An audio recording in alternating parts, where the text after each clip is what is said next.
문영배 좌파 재판관들 살 길 찾는다.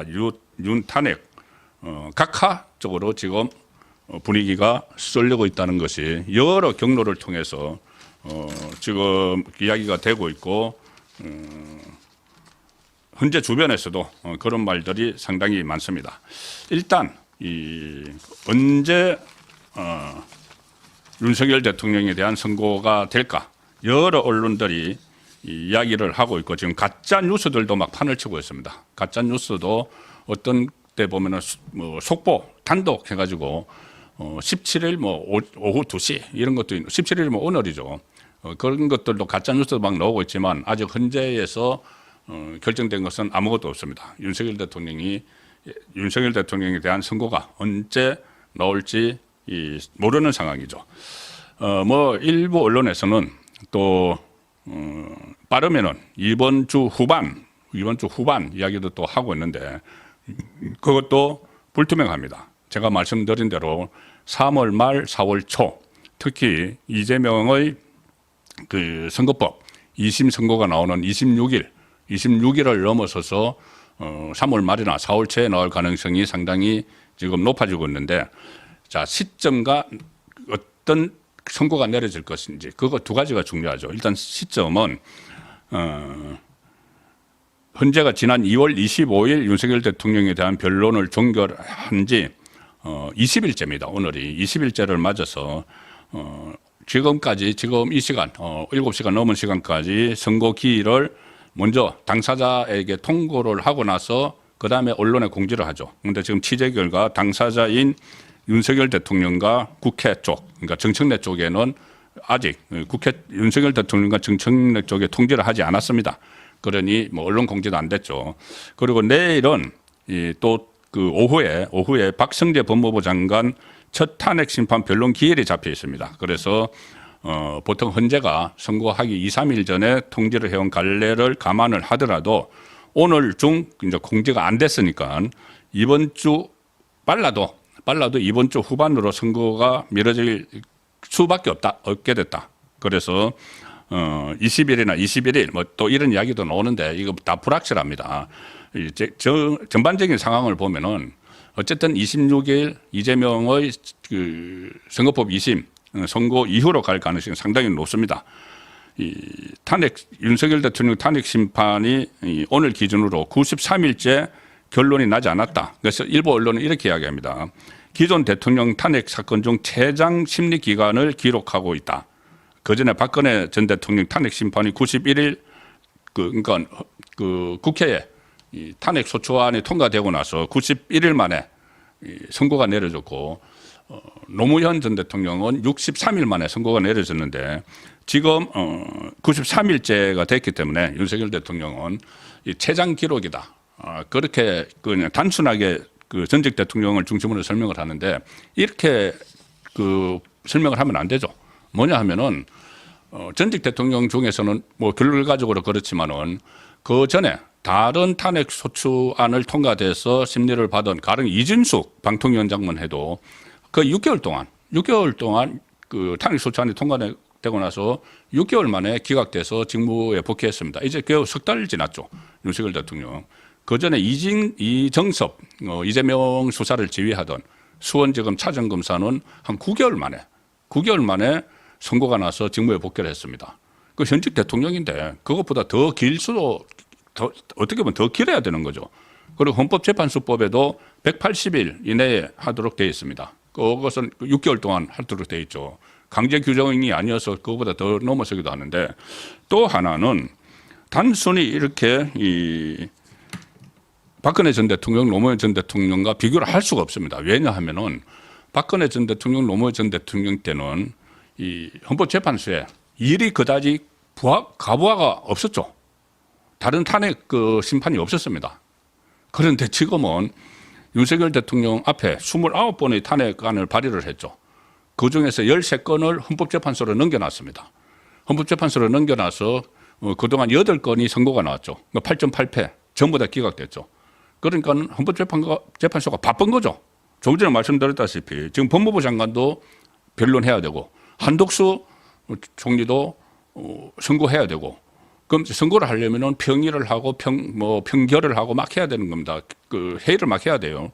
그리고 그 전에 최재감사원장과 이청수 서울중앙지검장을 비롯해서 현직 검사 3명에 대해서도 탄핵 다 평결을 해서 결론을 내렸죠. 그러니 다른 일이 많습니다. 윤석열 대통령만 있는 것이 아니고 왜 다른 일이 많느냐? 그만큼 이재명이 탄핵을 남발을 했기 때문에 그 남발을 해서 그러니까는 어떻게 보면 이재명이 자업자득인 것이죠. 이재명이 자업자득.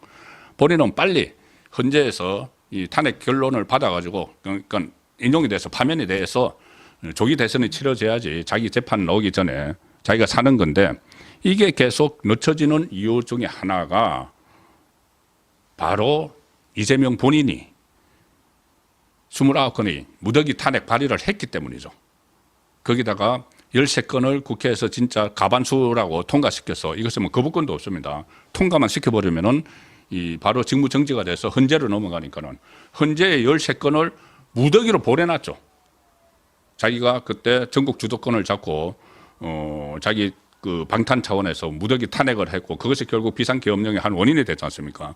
그런데 어쨌든 이재명이 자기 살려고 무더기 탄핵을 했고 그게 헌법재판소에 13건이 가 있고 그게 이제 처리를 하는 과정이니까 윤석열 대통령에게만 집중을 하지 못하죠, 헌재가.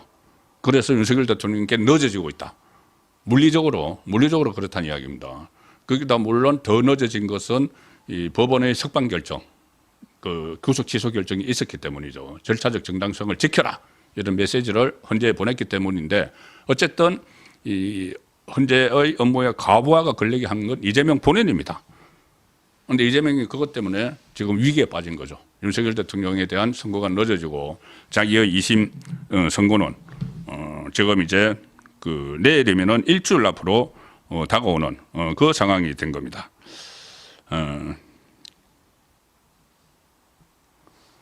그래서 지금도 서울 도심에서는 여러 가지 집회도 벌어지고 있는데 어쨌든 윤석열 대통령에 대한 이 탄핵은 뒤로 늦춰지는 그 상황이 되고 있는 것이죠. 자, 그래서 이 상황에서 제가 말씀드린 대로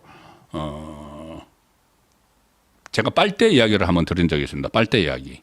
이재명과 문형배의 직거래. 두 사람은 뭐 연수원 동기고 뭐 좌파 서클에서 같이 활동도 했고 노동법연구회 그리고 SNS로 서로 이제 교감을 하고 뭐 SNS만 했었겠습니까? 뭐 다른 이 접촉도 많았을 텐데 그것이 뭐 확인은 안 되니까 어쨌든 두 사람이 이 헌재의 내부 분위기를 이재명이 문용배를 통해서 파악을 했고 또 하나는 정계선 헌법재판관이 남편인 한필규 변호사를 통해서 소추인단의 김희수가 한필규가 같은 그 법인에 있으니까는 거기를 통해서 그러니까 정계선 남편 한필규의 회사 대표인 김희수가 그 탄핵 소추인단 대리인이니까는 거기에 단장인 그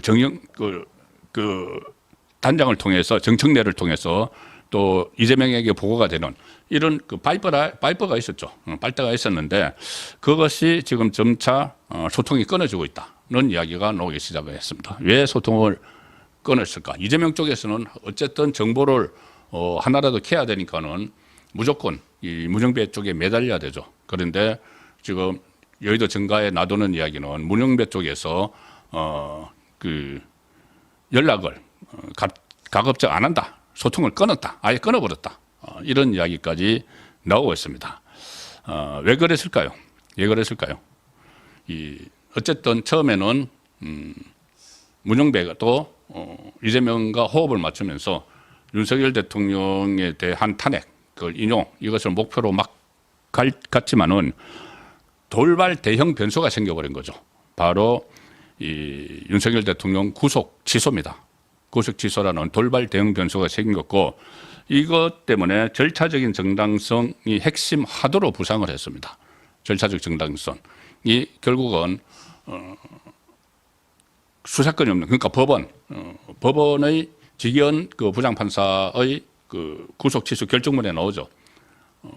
무슨 뭐 검찰의 구속 기간이 지났다 뭐 이것도 있지만 구속 기간이 지나지 않았다고 하더라도 절차적으로 정당하지 못했다는 게 있습니다. 수사권이 없는 이 공수처의 내란죄 수사에 의한 영장 쇼핑, 법원 쇼핑에 의한 영장, 체포영장, 구속영장 발부 이런 것들을 지적을 했죠. 그러면은 절차적 정당성을 갖추지 못한 상태에서 대통령의 인신을 구금을 해서 나중에 재판이 진행돼서 만약에 대법원에서 1심에서 유죄가 나도 대법원에서 파기환송되거나 아니면 나중에 오랜 세월이 지나서 재심이 청구가 되고 이렇게 하면은 이 인신이 구속된 대통령의 피해는 어떻게 하느냐. 이것이 대통령을 석방한 이유입니다. 그러면 헌법재판소는 대통령의 인신 문제가 아니고 헌법재판소는 파면 문제죠. 거치 문제죠. 거치 문제를 하려면은 더욱더 일국의 대통령인데 정당성을 갖춰야 되는데 그것이 그 법원으로부터의 메시지입니다. 헌재에 들어간 메시지죠. 정당성을 갖춰야 되는데 그러지 못한 상태에서 결론을 내리면은 엄청난 후폭풍을 나중에 맞을 수도 있다는 것을 이 문형배를 비롯해서 헌법재판관, 좌파 성향의 헌법재판관들도 깨달은 겁니다. 그래서 이 문형배도 지금 깜짝 놀랐겠죠. 그래서 그 고민 끝에 인용을 지금 그 탄핵 인용, 그러니까 파면, 윤석열 대통령 파면에 밀어붙이기는 이것은 그 상당히 부담이 있다. 그리고 현실적으로 지금 인용을 못할 가능성이 상당히 높죠. 왜 그러냐면은 지금 8명 중에서 6명 이상을 확보를 해야 되는데 6명이 확보가 안 된다. 그 이야기는 계속 나오고 있습니다. 그 타겟책으로 마은혁, 극좌파인 마은혁 후보자를 밀어넣으려고 뭐 임명권자인 최상목 그 대통령 권한 대행을 막 압박을 하고 협박을 하고 그렇게 했는데도 최상목 대행이 꿈쩍하지 않으니까 결과적으로 인용 가능성도 지금 점점 희박해지고 있는 거죠. 그래서 지금 어떤 결론도 내리지 못하고 있는데 그 상황에서 할 수 있는 최선의 방법은 문형배와 좌파 재판관들을 할 수 있는 최선의 방법은 각하를 시키는 거죠. 각하. 만약에 여기서 기각 쪽에 해서 뭐 표결을 하든지 해서 기각을 하게 되면은 문형배를 비롯해서 좌파 재판관들이 좌파 진영에서 엄청난 이 비난을 받겠죠. 비난을 받는데 아예 이 절차적 정당성을 갖추지 못했으니까 이게 선거 자체를 안 해버리면은 그 비난의 강도가 좀 덜할 수가 있죠. 선거 자체를 안 해버리면은. 그래서 지금 이 현실적으로 인용하는 것도 안 된다. 6명을 못 채웠기 때문에. 그리고 기각을 하게 되면은 표결을 거쳐서 기각을 하게 되면은 좌파 지지자들에게 몰매를 받는다. 몰매를 맞을 수가 있다.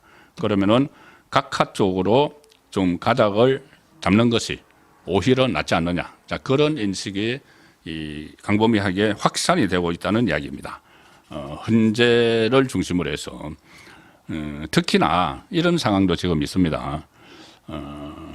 구속을 취소한 지기현 판사가 사실상 민주당의 텃밭인 호남 출신이고 그리고 국제인권법연구회 출신입니다.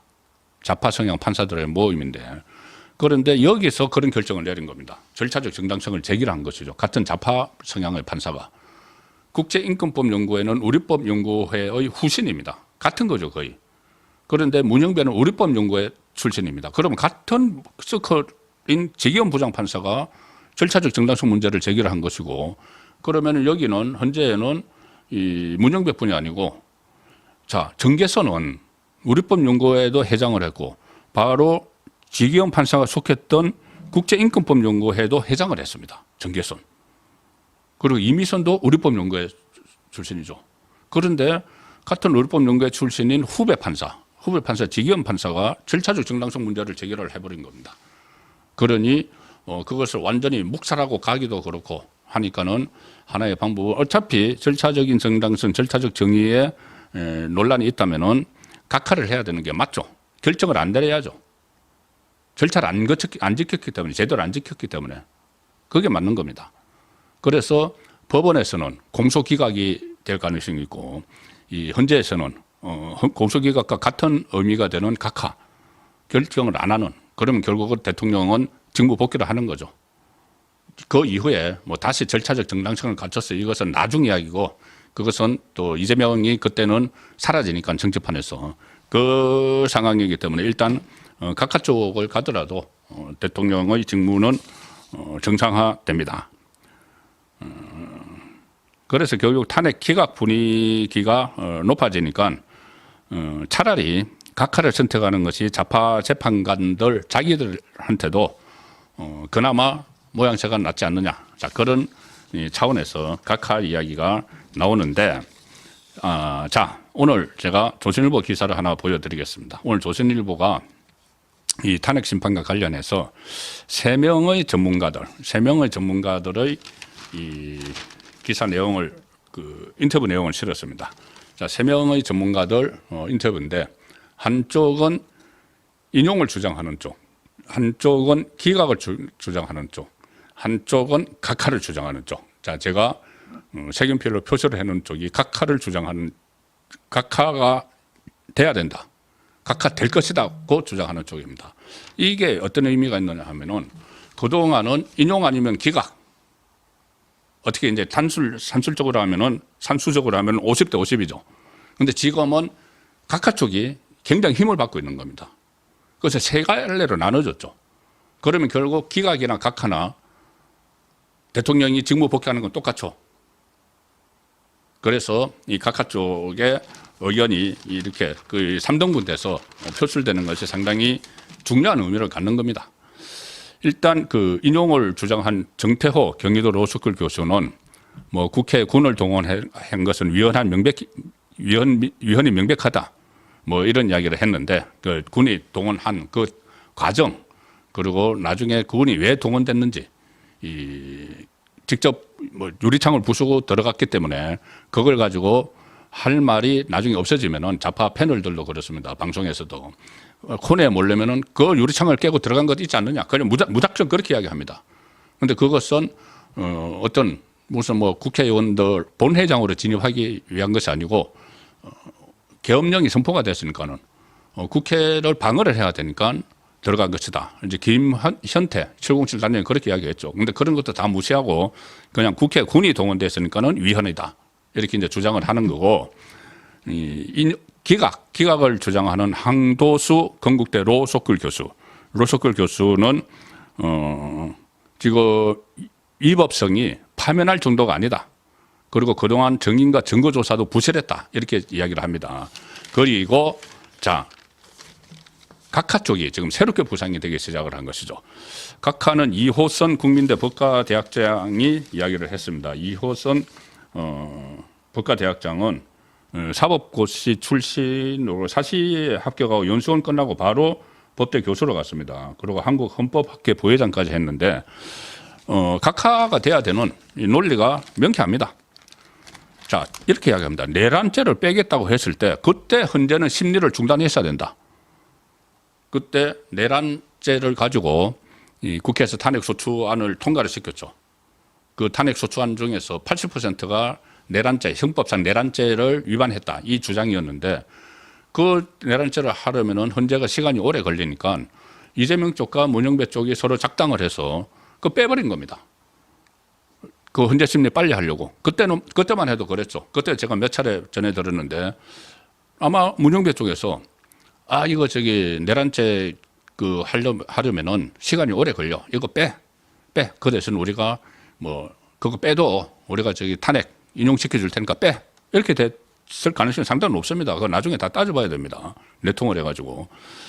근데 어쨌든 내란죄를 그때 뺐죠.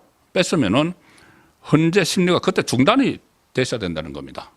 왜냐하면은 국회에서 탄핵 소추한 그 내용 중에서 80%를 드러내버렸으니까 사기죠, 사기. 대국민 사기죠.